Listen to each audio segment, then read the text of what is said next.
And now it's time for Power of Prophecy with your host, former professor at the University of Texas at Austin, career United States Air Force officer, and best-selling author, Texe Mars.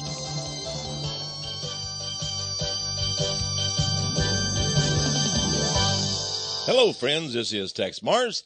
Welcome to another edition of Power of Prophecy. The Bible has many prophecies, of course, from Genesis to Revelation. All 66 books of the Bible seem to be infused with powerful prophecies of God. And they've all come true, and we can expect those that are yet unfulfilled to come true. I've always loved the book of Daniel because there's prophecies there, and it says these things are determined by God. A lot of people write to me about prophecy, and they say, well, does it really have to happen? Do we have to have Armageddon and these terrible diseases and monstrous wars and people killing each other and on and on? Couldn't we change history? Can't we change it with our own minds? Can't we think positive? Can't we get along? And, well, but you see, the Bible tells us these things are determined by God. He has determined them. You know, he knew what from the very beginning, he knew what the end would be. So we cannot change the course of human history with our minds. Of course, we all should think positive, think pure, think of God, and fight. Yes, fight for righteousness. Even if we know that in some cases we might lose, because I believe in losing, we win. A little ironic statement, isn't it? Remember the old commercials that had less is more? Well, counterintuitive. Let's just call it that. Counterintuitive. Well, today we're going to be talking about prophecy and how things are progressing. It's just amazing to me that they're progressing just like God warned us. He says, as it was in the days of Noah, so shall it be again. We can go all the way back to the Garden of Eden and see what happened to Adam and Eve, and, well, Satan's doing it again.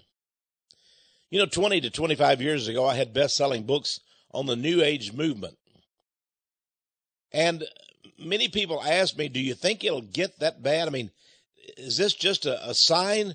Are these New Age believers and, that who believe in spirit channeling and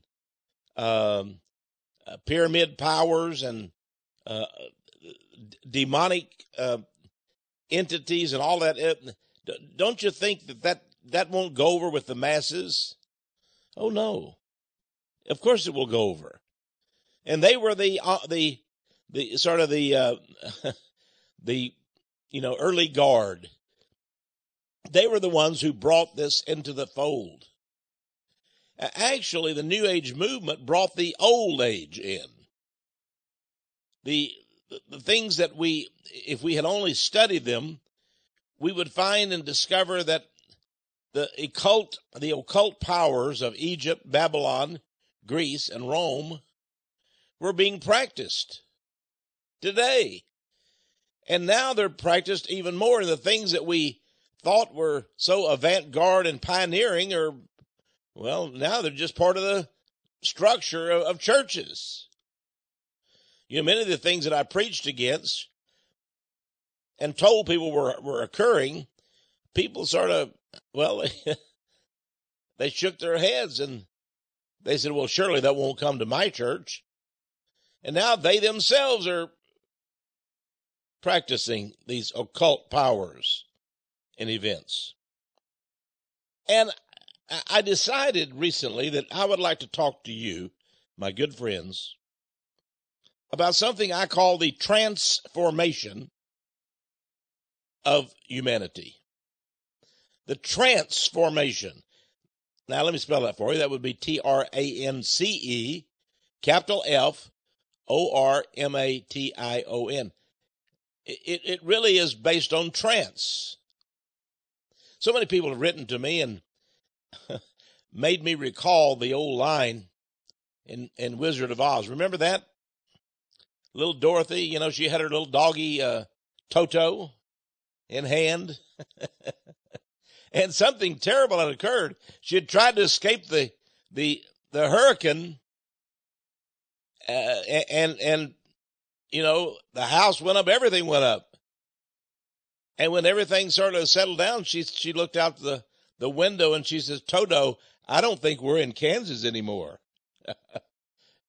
Well, dear friends, I don't think we're in America anymore. And a number of you have written to me and say, "This is a crazy world. This is insane. This is like Twilight Zone. God, get me out of here." Haven't you ever thought that? Sometimes I wake up in the morning and I think of what I'm going to do that day and the agenda that I need to get done and so forth. And, it's like I'm in a Twilight Zone. Let me wake up first and more fully. Things are just different, aren't they? We don't just drudge along day to day. Incredible events are occurring. I often think that we're all in a trance of sorts. In John 3:3, verse 3 of the third chapter, Jesus said, "You must be born again in spirit and in truth." Now, most people don't understand that statement. They disregard it. They laugh about being born again. That's pretty dramatic, friends, to be born again. Not going in your mother's womb again, but in spirit and in truth. That's an incredible event. Think about it. To be born again. Whatever your age, whether you're 13 or 48 or 90, you're going to be born again in spirit and in truth.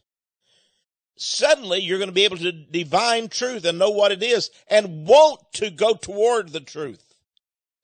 You will want to avoid the evil and the sin. You will want to stay on the path to righteousness.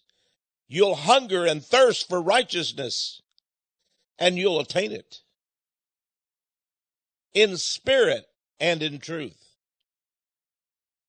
I saw a movie recently. Temple Grandin was the name of it, about a young lady that had autism. But she somehow conquered some of her autism. Of course, it really affected her mind and her mental abilities and so forth. But underneath the autism, she evidently was a very bright young lady. Temple Grandin. True story, by the way. But Temple Grandin wanted she went to college and she wanted to get into cattle. She wanted to know all about cows. Well, that was sort of crazy.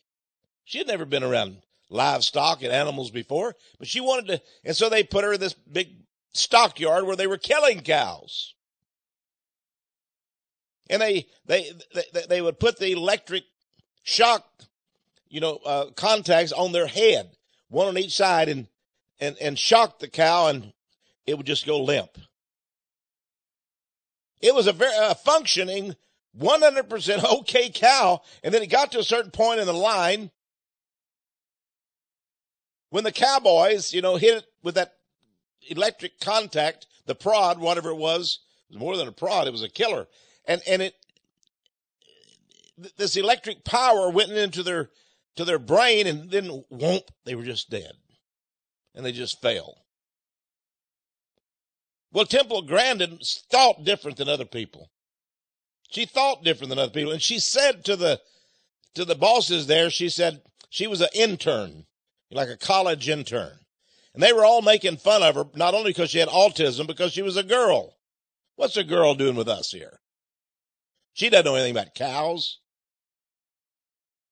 But at a certain part of the instruction they brought them, they showed them how they killed the cow. Then, of course, they took it back and they butchered it and they did all this. But she wanted to know something. She said her face was puzzled and she was straining to understand. And she looked at each cow as they brought it in and shocked it and killed it. And she said, "Can I ask a question?" And the guy said, "Okay." She says, "Where did that cow go?" He said, "What do you mean where it went? It's still there. After the shock, it just falls dead." She says, "No, where does it go?" He said, "What are you talking about, young lady?" She said, "Obviously something has changed. The cow is not a cow anymore. It doesn't move. It doesn't move. It has no animation. It has no spirit." Where did that go? The spirit that it had. They didn't know what she was talking about. But I, as a Christian, knew what she was talking about. Because I've seen men and women whose lives have been changed in an instant. And suddenly they were a new person. Totally new. They thought different. They acted different. They wanted to be different. They were different. Where did the old person go? I don't know. God took it away. Now, if you didn't change like that, I'm saying you still had some flesh, of course, and you still had some fleshly things that tried to bring you back into the old life, the sin life. But you were basically changed. Happened to me when I was 16 years of age. If that experience has not happened to you, I would like you to write to me and say, "Texe, I want to be born again. I want to be born again." And I'll try to help you if I can to be born again. It will make a great difference in your life. And maybe your friends and loved ones will soon be saying of you, "What happened to her? Where did she go?" She's a new lady now. She's a new man. God tells us to be awake, to wake up, to put on the new person. And once you believe in Jesus Christ, that he died on the cross for your sins, and you want God to redeem you, to make you fresh as snow and forgive you of your sins, and when he does, well, you're born again in spirit and in truth. Until that time, you're in a trance state. You're only semi-conscious. You really can't see the world as it is. You think that drugs and alcohol and lying and thieving and all these things are good. You don't understand at all how they can be harmful to people. Trance status. The transformation, Trance formation of humanity. People have been placed into a trance. It's as if they went into some kind of an entertainment hall, and there for their entertainment was a hypnotist who mesmerized certain people and put them in a trance-like state, and they didn't even know what they were doing, and then he snapped his fingers and they woke up. What have you been doing for the last 15 minutes? Well, you didn't know. You looked at your clock. You're watching. 15 minutes had passed by. Have you ever driven in a car and you're driving down the highway and it's not an exciting day and there's so much traffic and you're there and you're thinking about this or that and you're not really thinking about driving, and pretty soon you wake up and you discover that you've gone maybe 3 or 4 miles. And you say to yourself, "Wow, I'm glad a car didn't jump in front of me. I'm glad some automobile did not come up from the side and when I was asleep at the wheel." And I thank God. I'm wondering if God is protecting me while I'm driving. My goodness, I've been asleep, for several miles. Suddenly I woke up.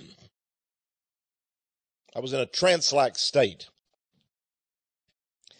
I believe that Satan and evil men today are discovering new ways to place you in a trance. Now, I know you think that you're immune from these kind of things, that you have awakened. But let me read to you from the UPI news source. Recently, an article came out. It says, technology has spawned a new brain. It says technology has changed the way people think, creating a new brain. Two Italian psychological experts say. It's a new book that both of these psychologists published called Techno-Liquidity. Techno-Liquidity. It says that the entertainment technology, such as video games, quote, has triggered an evolutionary leap, just like the written word 3,000 years ago. It has changed our memory. Our brain has lost certain connections. The Italian news agency quoted the two scientists as saying, some circuits have been lost and others have been developed, circuits that are closely linked to perception. There are things that we are not aware of that are happening in the environment. Yes, right now, there are things around you that are happening that you do not even perceive. So they don't happen. Any policeman could tell you that. A veteran cop could tell you that at a trial. Two witnesses to a crime both say they saw something different. But they saw the same crime, and they're not lying. They're telling you just what they saw. But each perceived it in a different way. They might even describe the victim or the perpetrator in a different way. Our brains are being rewired by the internet today. And there are people that are addicted to the internet, and I don't know why their thumbs don't fall off. They're just going like lickety-split. Of course, now they're passing all kind of laws, making it illegal to use your iPhone or whatever when you're driving down the road. For many years, psychiatrists, psychologists, many under the employ of our government, have been researching ways to place people in a trance, even to place the entire population in a trance. And it seems that my good friend David Livingstone, he's written a number of books, he sent me a paper yesterday. He says the purpose of popular American music is to produce idols who can be used to convey subversive subliminal messages. The videos you see on TV, they contain subliminal messages. Subversive. And we worship these idols. They're great people. They may be stupid as a rock, or dumb as I don't know what, a worm. But there are idols. And we worship them, and they will convey to us subliminal messages that the government wants to get across. This is why the government has for many years been paying these people. And I've told you before, such as a group such as the Grateful Dead, with its message of rebellion and hate toward the prevailing culture and drugs and LSD. And yes, the Grateful Dead was paid by the government to go around putting out their music. And these hundreds and thousands of groupies followed them everywhere they went. They were idols. Paid by the government. Well, one of the fathers of public relations, a nephew of Sigmund Freud, his name was Edward Bernays. He wrote this, and listen to this very carefully. He was the father of public relations and advertising. He said, and this is back about 50 years ago, he said, human beings need to have Godhead symbols, and public relations councils must help to create them. We have no being in the air to watch over us. Did you hear what he said? We have no being in the air to watch over us. We must watch over ourselves. And that is where public relations counselors can prove their effectiveness, by making the public believe that human gods are watching over us for our own benefit. There are no gods outside of us. He said, there are no gods. But the advertising people, Madison Avenue, prove their effectiveness by making us believe that the gods are watching over us. Well, I believe that because think of it. I've been going on many radio programs and people tell me I worship the same God as the Hindus or the Muslims. It's all the same God. There's a very well-known song. It's a beautiful song, as long as you don't study the words very close, by Bette Midler. It's, they're watching over us. They're watching. They're watching. Who? It doesn't care. Doesn't matter. It's gods. The gods are watching us. If you're a Muslim, well, Allah is watching over you. If you're a Buddhist, I suppose they're the spirits of your ancestors watching over you. The gods. They exist. Satan is a god to many people. Now, today I want you to understand that sex is the same as it used to be. It's just that now we're so vulgar and dirty and sordid as a nation that we let everybody know that we're doing it. And that it's okay for you to do it. And it doesn't hurt anybody. And it doesn't matter if you're a transgender or a homosexual or a lesbian or a bisexual or a tranny or whatever you're going to be, it doesn't matter. Of course, we've seen the effect, the divorces, the breakup of homes, the suicides among our youth, the drug culture. Of course it matters. But they say it doesn't matter anyway. The gods are watching over you, whoever they may be. Now think of it, friends. If you're at least 25, you know that things have changed. If you're 35 or 40 or 50 years old, boy, they changed. If you're 70 or 80 or 90, you have seen a real revolution. Homosexuality, transgenderism, pedophilia, cross-dressers, bestiality, tantra ritual. Hollywood's giving it to us. TV's giving it to us. How about this movie, 50 Shades of Grey? Sadism and bondage, incest, marriage breakups, infidelity. Every day I get all kinds of trash on my internet telling me to go out and have a hookup or a meeting. Some group called Madison that say, you just take a lunch hour and go hook up with somebody. You can stay married. It doesn't matter. This is just for fun. The F word is everywhere. The F word is everywhere. I was thinking about it. Friend, when I was a kid, there was no F word. I think there was certainly not one in polite society. You know what I'm talking about, the F word. But I've heard Hillary say it, Bill Clinton say it, Joe Biden, our vice president, said it. John Kerry, the Secretary of State, said the F word.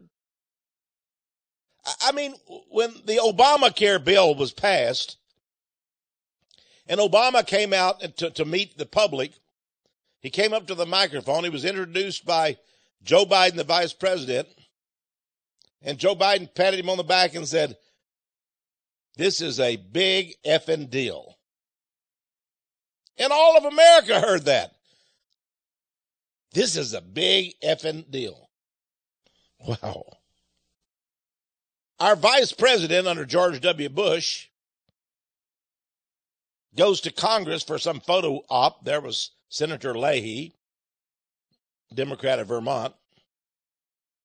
And Vice President Dick Cheney and Senator Leahy got into some kind of a little imbroglio, some little specco argument, right on the floor of the U.S. Senate. And Cheney says to Leahy, "Why don't you go F yourself?" Cameras were rolling. And just recently I saw Cheney on television being interviewed. He was asked about telling Leahy to go F himself. And he smiled and said, "I felt quite good about that." Wow. I felt quite good about that. Now, again, it depends on how old you are, but I don't feel good about it at all. There's no one who's not interviewed that will not have at least a couple of dirty statements to make. In fact, they're not even interviewed unless they have some dirty things to say.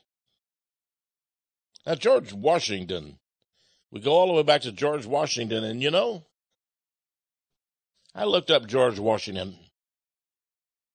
It seems like he didn't like the F word. He didn't like any kind of profanity. Why should he? He's president of the United States of America. George Washington, 1775, 1778, 76. In one of his first general orders back in 1775, he wrote to his troops. Think about it. You'd think more important things would be on his mind than cursing and profanity, wouldn't you? His men are starving to death. They have no shoes. They're cold. They're hungry. They're facing great numbers of the British. Here's what he wrote. He says, "The general most earnestly requires and expects a due observance of those articles of war established for the government of the army, which forbid profane cursing, swearing, and drunkenness." Let me say it to you in the way an East Texan would, my friend. There ain't no cursing, swearing, and drunk behavior here. That's what he said. No profane cursing or swearing or drunkenness. Later on, he said it again. I guess they kept it up. About a year later, he sent out another order. He says, "The general is sorry to be informed that the foolish and wicked practice of profane cursing and swearing, a vice heretofore little known in the American army, is growing into a fashion. He hopes the officers will, by example as well as influence, endeavor to check it." He said, "And that both they and the men will reflect that we can little hope of the blessing of heaven on our army if we insult it by our impiety and folly. Added to this, it is a vice so mean and low, without any temptation, that every man of sense and character detests and despises it." Well, Biden, you're a wicked, filthy, dirty man. And Dick Cheney, your language befits a cesspool of vomit. I agree with George Washington, but I'm old school. I'll be right back in just a minute. We're going to have a lot more on the transformation of humanity. Part 1, we're looking at sex, politicians, and war. We'll be right back after this brief message.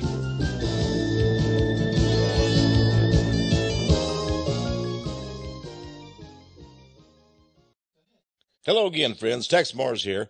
You know, I was recently reading several books about the religion of Judaism. And I wrote an essay about it, and I said that out of 1,000 pastors, if you ask these 1,000 pastors, very educated, very literate men, and a few women, What does a Jewish rabbi believe? In what God do they believe? Can you name the gods and goddesses of Judaism? Ask 1,000 pastors that. And guess what? They all know. They all know the God of Judaism. Why, he's the God of the Old Testament. The great I am. That's how ignorant the pastors are of the Judaic religion. In fact, in Judaism today, they do not worship the God of the Old Testament. They worship, well, a number of gods and goddesses. Now, they do have a prayer in Judaism, the Shema, which says the God that we worship is one God. And they parade that around Christians and say, you know, you worship Father, Son, and Holy Ghost. You worship three gods. That's what they say about us, the Jewish rabbis. You worship three gods. We only worship one. Now, that statement that they worship one God is a lie. And it reminds me of the Hindu woman who called me on an interview line on a talk show I was on. She says, Mr. Morris, I want to correct what you said about Hinduism. I said, okay, well, tell me where I'm going wrong. She said, in Hinduism, you said we have many gods and goddesses. We only have one God. I says, well, ma'am, there are many who worship the great cobra goddess, Kali. And there are many who worship the rat goddess. And there are those who worship the male gods. In fact, the experts say that they have counted 3 million deities in Hinduism. Oh, yes, she said. There are 3 million, maybe more, but they're all the same God. You just worship the version that you choose for yourself. Oh, God as you understand him. He can be the rat god or the snake god or whatever you want. Or the goddess, of course. Oh, yes, she said. And I suppose you worship my God. Oh, yes, we worship your God. Have you ever read the New Testament? Oh, no, I don't read that. You don't even know what my God has said. You don't know the first thing about my God. My God said there are no other gods except him. Well, he's wrong. So immediately we had a little disagreement there. But I made it plain that she didn't worship my God. She didn't know my God. When a Muslim imam says, I worship your God, I said, no, you're a liar. You worship Allah. And according to Allah, Jesus did not die and resurrect himself from the cross. You see, they have lying devils, their gods. The Apostle Paul in the Bible talked about the gods. He said there are many gods, and there are many idols. Now he said an idol in itself is nothing, but there are gods behind it. Oh, yes. Oh, my friends. You have an idol in your house. There are gods that are going to come into your house. So-called gods, devil gods. This is what you don't understand. You have the Jewish Star of David. It represents the number 666. What God does that represent? Satan. You wear the Jewish Star of David, you're worshiping Satan. Oh, no, I don't worship him. You have him around your neck. He's got you around the neck. We have a book, a classic book entitled The Two Babylons. The Two Babylons. It's by a great old English preacher. I believe the book is actually written about 1820. It's that ancient of a book. And it's such a wonderful book that I suppose I have read it at least 10 times. Maybe I'm stretching it 8 or 9. I read some parts of it more than that. I've read it over and over, and I find that it's the New Age movement. I find that it's Judaism. It's all of the New Age cults. They're all found in this 1820 book. Why? Because Satan was around in 1820, and he's around now. He's preaching the same things. They're wrapped up and they're putting crystal powers and pyramid powers and, spirit channeling and all of this new garb, new costumes, but it's the same stuff. It's a terrific book, The Two Babylons. He says the Catholic Church brought it all in. And you visit St. Peter's Cathedral in the Vatican, and there you'll have it, friends. I've been there a number of times. I saw the goddess there. I saw the goddess painted on the wall. She had the whole earth under her foot. Don't tell me they don't worship the great goddess. Oh, yes, they do. In this book, you're going to learn who the goddess is. Hislop will introduce you to all the gods and goddesses of Babylon, Egypt, Rome, Greece. You'll find who the Romans worship. Do you remember that the Apostle Paul said that in the city of Ephesus, they worshiped the great goddess? Her name was Diana. She was the goddess whom Paul says in the New Testament, all the world worships, but they just use different names. She was Hecate in one part of the world. She was Cybele in another part of the world. She was Semiramis in Babylon. She was Venus, the goddess of love, in Rome and in Greece. And so whatever version of the great goddess you wanted to worship, you could. But there they worshiped her as Diana. And you know, today in witchcraft, would you like to know whom the goddess is that most witches worship? Her name? It's Diana. She's still alive. I don't think she looks like her pictures, so-called pictures that they, paint or draw. Diana, the great goddess. There's Pan, too, the horn god of the forest. I was up in Washington State, and there was a lady there, and, I was at the front of the podium. I was talking about one of my books, and there was a big crowd there. It was sort of like the Phil Donahue or Oprah Winfrey show or something, and he went out into the audience with a microphone and said, does any of you have any comment about what Texe Morris is saying? And this woman, she looked quite manly, she stood up and she started crying. And she started pointing her finger at me. And she said, you are against my God. I said, really? Yes, she said, I'm a witch. And it's people like you that have caused witches to be burnt at the stake over the years. I says, well, ma'am, tell us about your God and your goddess. And she looked at me sort of startled then. God and goddess? I said, I'm sure if you're a real witch, you have a god and a goddess. What is your goddess's name? She said, Diana.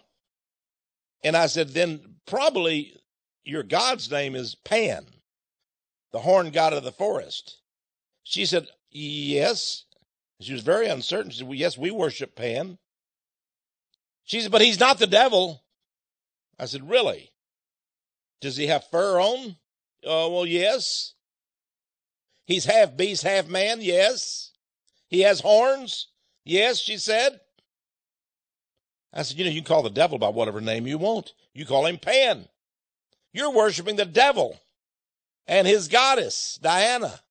That's who you worship. At least she, identified herself. Up to that time, I was just a mean old Christian that was, saying bad things about her gods. And, of course, we had not even brought up witchcraft during the whole session there.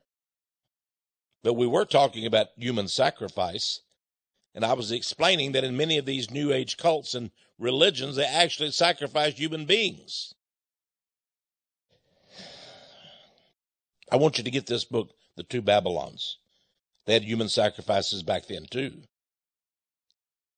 And they had sexual religion, a sex religion, a phallic religion, because many in their religion would worship the phallus,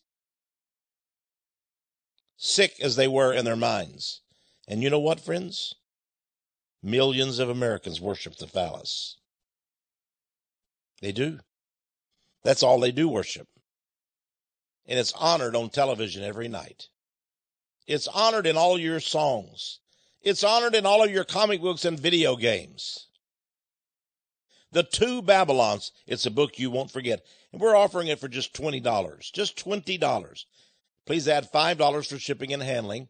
Ask for The Two Babylons. Write to us at Power of Prophecy, 1708 Patterson Road, Patterson Road, Austin, Texas, 78733. Ask for the two Babylons.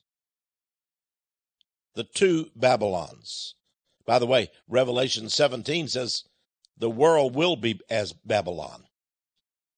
And that's what you'll see. You'll say, my goodness, I'm seeing the same names, the same practices, the same beliefs, the same devils in this second Babylon as occurred in the first Babylon. Now, you go to our website, powerofprophecy.com, or just textmars.com. And you can order the two Babylons there. Use your PayPal or your charge card. You can phone us anytime during the work week here. Just phone us at 1-800, it's toll free, 1-800-234-9673. And say, I want that book that Texe, dumb as he is, he had to read 9 or 10 times to get it in his head. That's true. That's true. I'll admit he was a lot brighter than me, and he wrote a great book. I couldn't put it down, and I read it over and over and over again. I've got about 3 copies here in the office, I believe. Each one of them is underlined. Ran out of room, so I had to start with another book. The Two Babylons by Alexander Hislop. Just say the Two Babylons book. We'll get it right out to you. All right, now let's return to our regular program. We're talking about the transformation of humanity. This is part 1. Today we're going to be talking about sex, politicians, and war. How they've changed. How we've all gone into a trance state. Even those who claim to be born again are in this trance state, many of them. They have not awakened. Recently read a poll result by Barna. They're sort of like Gallup or Roper polls and so forth. And they said that among young people, men and women, there was as much promiscuousness, sex outside of marriage, in Christian churches as there was outside of Christian churches. How can that be? If you're born again in spirit and truth, you don't act like a slut. You don't act like a young man that, has wicked behavior. You don't act like that. And you don't want to treat women that way. And you women, you don't want to be treated that way, and you don't want a man that is basically scum. Dare I say it? It's true. I went over a list a while ago talking about some of the things we see every day in movies and such. And it's interesting to me. I don't see these kind of shows, but I understand that shows like Modern Problems or Modern Marriage or whatever it is, and all of these, they all have homosexual characters. And now they've gotten to the place where there's 2 homosexual men or women living together. They're married even together. And I was talking with one woman. She said she liked that TV program so much. She said, I love the gay pair. I said, do you? Oh, yes. And they have adopted a little child. Oh. She said, but they're very funny. Oh, they just make me laugh. They're so lovable, both of them. I said, well, that's great. That's makes you think that all gays are like that. She said, well, I don't know that they're not. I don't know anything about gays. I said, well, why don't you go Google up a story in Atlanta, Georgia? What happened recently to a young boy, 11 years old. He was walking down the street. He was picked up by 2 gay men. They took him back to their apartment. They tied him up. They tortured him. They raped him, and they murdered him. They were homosexuals. Oh, she almost fainted. Oh, you haven't heard about those kind of homosexuals? Well, wait till there's some kind of a great parade or some big fun festival down in San Francisco, and see if you can get pictures of it. Of course, they don't want to show you most of the time. You'll see the hedonism. You'll see the paganism. You'll see the phallicism. You'll see them parading down the streets naked, making fun of Jesus, making fun of the Bible. Some of them dress like nuns and priests, exhibit, yes, their male or women organs to the crowd and laugh. That's the true spirit of homosexuality, dear friends. That little boy that died. And that is a true story. Now, we have pornography. And I turned on the TV last night, and there was, I think it was, what was the guy? There was Jimmy Fallon. Who's the other guy on? Jimmy Kimmel, yeah. He was talking about that people are going to see this movie 50 Shades of Grey, about sadism and bondage and all that sexual junk. He says people seem to be shocked by it. If they just watched pornography on the internet one night, they would see 10 times as much. If they were to watch pornography one night on the internet, they would see 10 times as much as in the movie 50 Shades of Grey. Sexual liberation, abortion, sexual murders, magic, music, the sex revolution, they call it. It's vulgarity. It's the F word. You know, I go with Wanda sometime. We go out to a ball game or some kind of a sport on the outside or singing or whatever. Always expect for somebody to be right below you in the stands or right above you or the side of you shouting off profanities. They don't see it's any problem at all. You're there with your wife. I'd like to have a nice time. And their vulgar, filthy, dirty mouths are just going off like firecrackers. Has that ever happened to you? I bet it has. I know they're passing laws now to force vulgarity on our kids, sexual vulgarity. In California, of course, they're teaching gay history. I have no idea what gays have done to help our history. I don't see them as, I mean, you know, the Wright brothers, as far as I know, they were not gay. Henry Ford was not gay. Charles Lindbergh certainly was not gay. What do you mean? We're going to teach you gay history. I don't think I want to know about the gay history. But Democrat California Governor Jerry Brown said everybody needs to learn it. They need to learn about the contribution of lesbian, gay, bisexual, and transgender Americans. Recently saw a show on TV. It says, we're going to show you a female CEO, a woman who invented the satellite radio. Well, I don't mind honoring a woman. She's an inventor. She came out, but I didn't know if it was a woman or a man. It's a transgender. They said she's the highest paid CEO in America. Now she's invented some kind of robot. Or she. It's a transgender. She's also invented a new religion called Texe. I got online. I wanted to find out about this new religion, Texe, and had a whole manual on it. Of course, it's just New Age garbage. That's all it is. And she's a transgender. You know, she was, or he, was born as a woman, is now as a man, or vice versa. I don't even know what they are. But God knows. God knows what they should be. Well, Brown said history should be honest. But he's fostering a lie. He's fostering a terrible lie. Now, who are the politicians bringing Americans this stuff? You see, in state after state, they have passed laws against same-sex marriage, but the politicians want it. They're stuffing it down our mouths. The judges want it. Who appoints the judges? Well, the politicians. But the people don't want it. Well, we'll give you some time while we're forcing it down your, throat. While you have to do it. And if you don't sell your cakes or take your picture, if you got a business and you don't serve the gays in a marriage or whatever, well, we're going to take, I understand they made somebody pay $150,000 just last week because they didn't bake cakes for some same-sex marriage. They said our Christian religion forbids that. They don't care about your Christian religion. These are devil politicians, friends.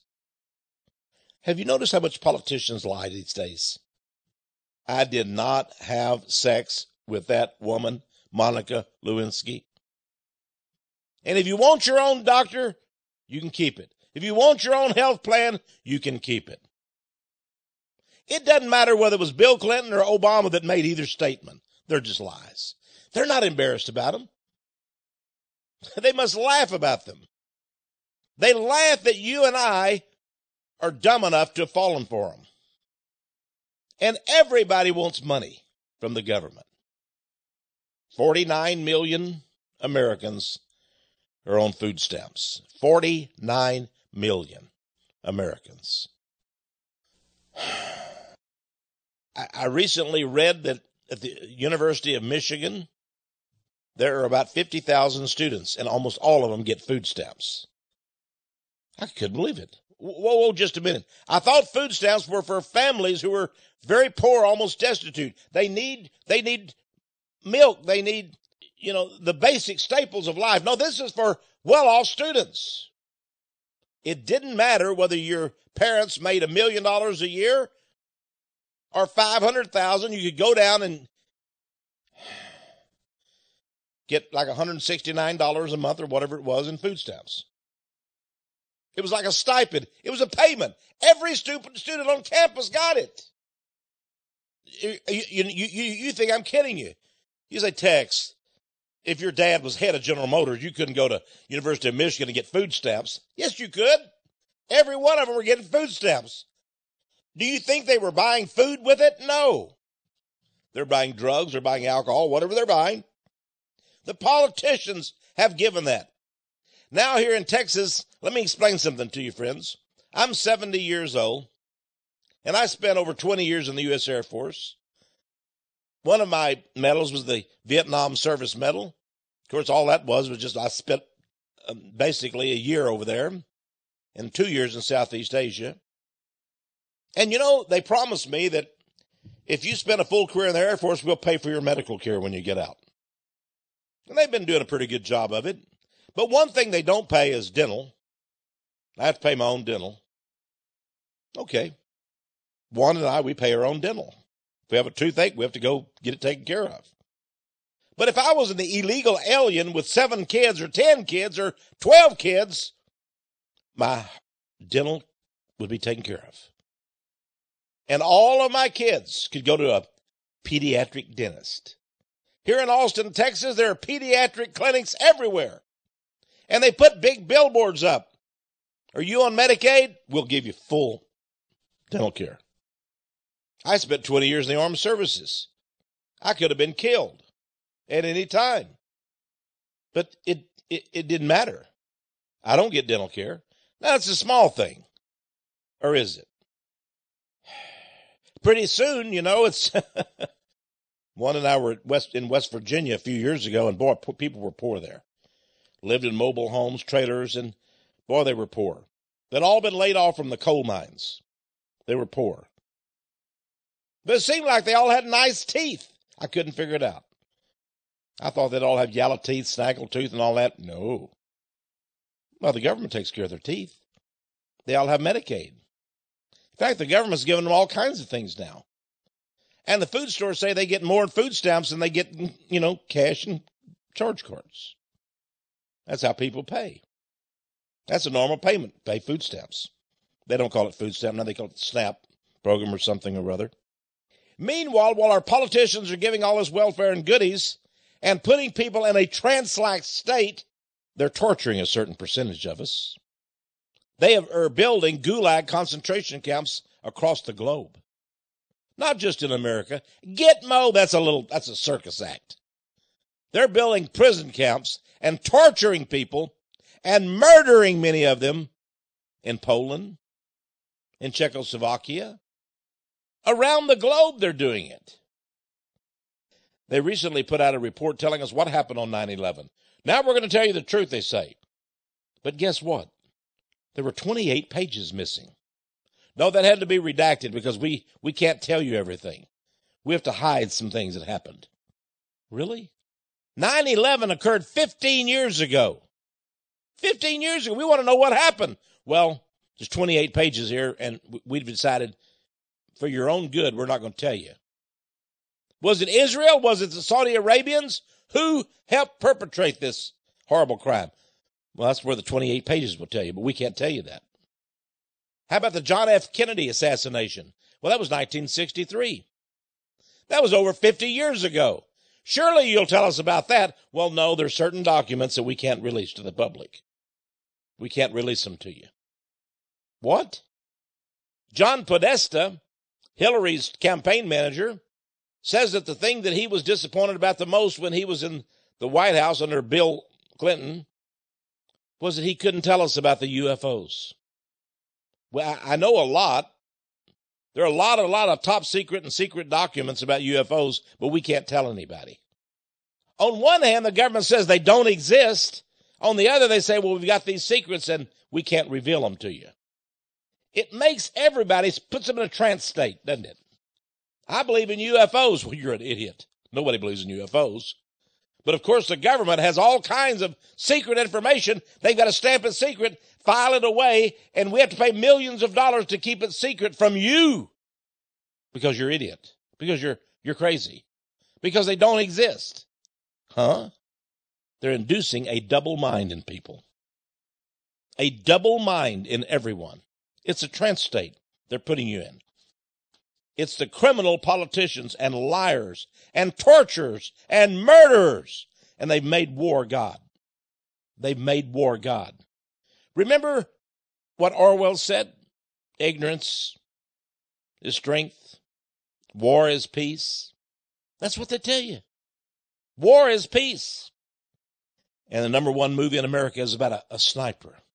And soon we will have snipers all over America. Oh, yes, there will be snipers. They're training them. There's a reason why they brought in 80,000 Ukrainians into Sacramento, California. 80,000 in one city. What are they doing here? Why did they bring in 80,000 Ukrainians? Now they're bringing in thousands of Syrians, the newspaper said this morning. Syrians. Why are they bringing in thousands of Syrians? To kill you.